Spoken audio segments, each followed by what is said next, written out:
Let's get this merch. Subscribe to the PDH Network. Yeah, man, I'ma just get straight to it.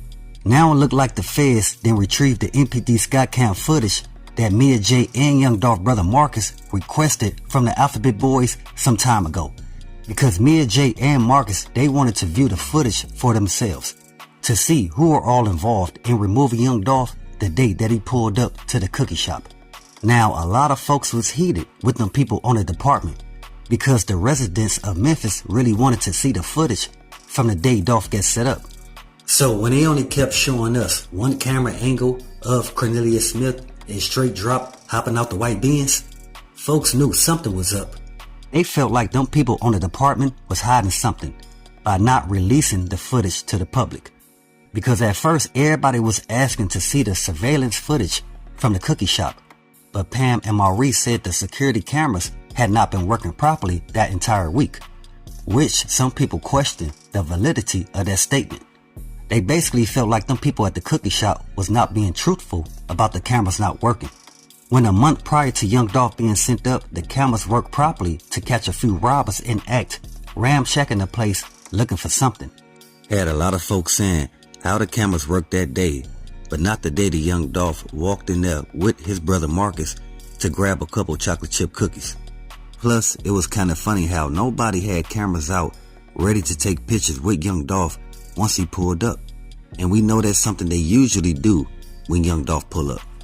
Then the people said, we want to see the footage from the Family Dollar, the gas station, and the laundromat.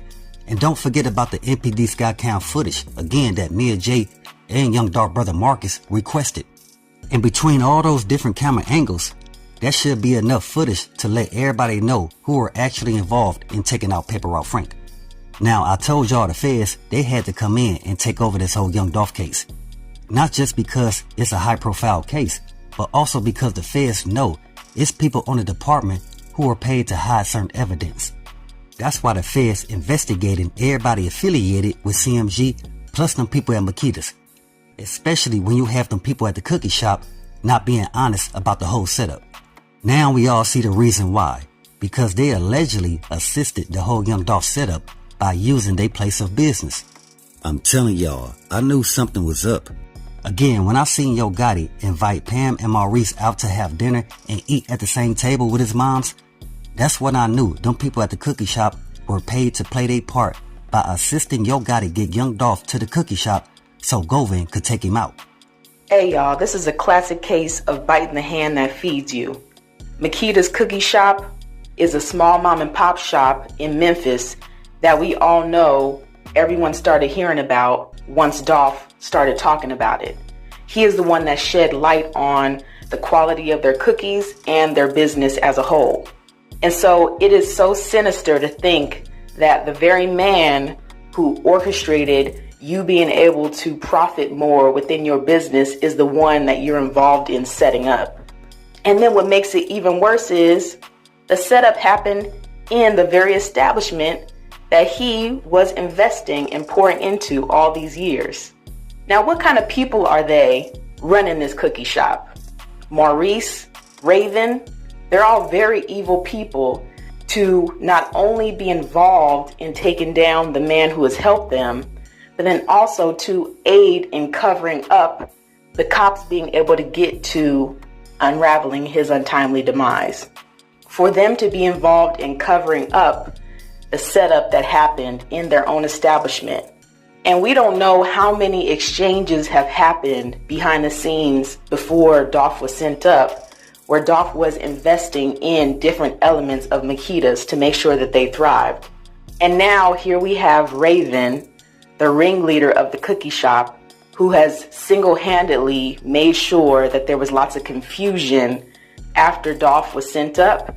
And she has also put out narratives so that no one can really understand what happened that day, although she claims she was not present during everything that happened.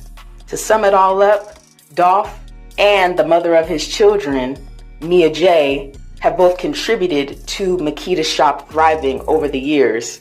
And they have totally disrespected that by not only being involved in his setup, but also in the cover-up of him being set up. Before we continue, let's say rest in peace to young Dolph, condolences to his family, and much love to all my folks in Dolph land. Again, to all my folks in Dolph land, it's messed up what they did to Paper Route Frank. But trust me, y'all will soon get justice for young Dolph's untimely demise. Because the feds, they zooming in on the people at Makita's plus CMG. But we all know Dolph is a true businessman. So he wasn't just visiting for the cookies, if you know what I mean. Yeah, because word is, Makita's was also young Dolph's stash spot as well. Meaning that's where young Dolph stashed that gelato at. Because everybody knew Flipper, he kept that green on deck. So when he said he was going to get some cookies, he was really talking about a strand that he had stashed back at the cookie shop. He was also an investor. And that's plain to see with how he was moving that day, going into the cookie shop, that he could have had one of the people on his team go and get the cookies if it was all just about that. But it was because he was going in to make an exchange with the business as well. And everyone has to really take a step back and understand Dolph was a true businessman. So if he's coming and going from that cookie shop every time he's dropping into Memphis, it's for a reason. He was making strategic moves with every step that he took. And so when he went by that cookie shop, it wasn't just for baked goods. It was also because he was a silent investor in that very establishment. And so it's so unfortunate to see it all unravel, where the very people he was helping to thrive are the ones that were involved in his setup. They have been the main ones in the media spinning narratives and claiming denial of knowing exactly what happened, although everything happened right under their roof and right under their nose. Especially when we also include the fact that Raven's sister, being a radio personality in Memphis, for some reason was able to do interviews with multiple CMG artists who were personally sent by Yo Gotti. The question is, what did y'all do for Yo Gotti in order for him to throw y'all a couple bones? I just didn't understand how after young Dolph got sent up, them people at the cookie shop started associating themselves with Yo Gotti CMG more. When young Dolph, he was the one promoting their cookie shop. He was the one telling people to come through because they always had some fresh chocolate chip cookies straight out the oven. Not Yo Gotti or anybody else on CMG ever promoted the cookie shop. Then I heard Yo Gotti allow Raven artist 901 Trey to do a song with a CMG artist. Come on, man, do y'all see what's going on here? Again, just pay attention. They put it right in our face. It's clear as day. The actions from them people at the cookie shop now being associated with CMG after young Dolph's untimely demise is very suspicious. And that's what led a lot of people to believe that Raven and Maurice was more involved than what people think they were. I told y'all, Mia Jaye, she can see them people at the cookie shop thing, right?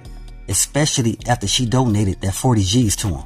And then she found out they having dinner and doing interviews with young Dolph Ops. See again, Mia Jaye, she knew them people at the cookie shop was playing both sides between PRE and CMG. She was aware of the bogus activity from them people at the cookie shop because young Dolph brother Marcus already informed her they definitely played a part in removing young Dolph. Again, Marcus, he had to let Mia Jaye know that them people at the cookie shop, they locked the front door when him and young Dolph was trying to get up out of there. Once they seen them guys hop out the white Benz and the shell started flying. And that's the reason why young Dolph was laying by the front door entrance, because he was actually trying to vacate the premises. What I'm saying is, Yo Gotti already had a plan and people were in place to set up Paper Route Frank. He just didn't decide to wake up and invite these people to eat at his mom's restaurant or allow Raven's sister to do interviews with different CMG artists. See, Yo Gotti, he knew them people at Makita's, their loyalty came with a price. And at any time, he could use that to his advantage in order to remove the competition, whom was young Dolph. So with that, always be aware and always stay prepared. But hey, we got more in store. As always, y'all know what it is. Y'all know what it's worth. Let's get this merch. Subscribe to the PDH Network.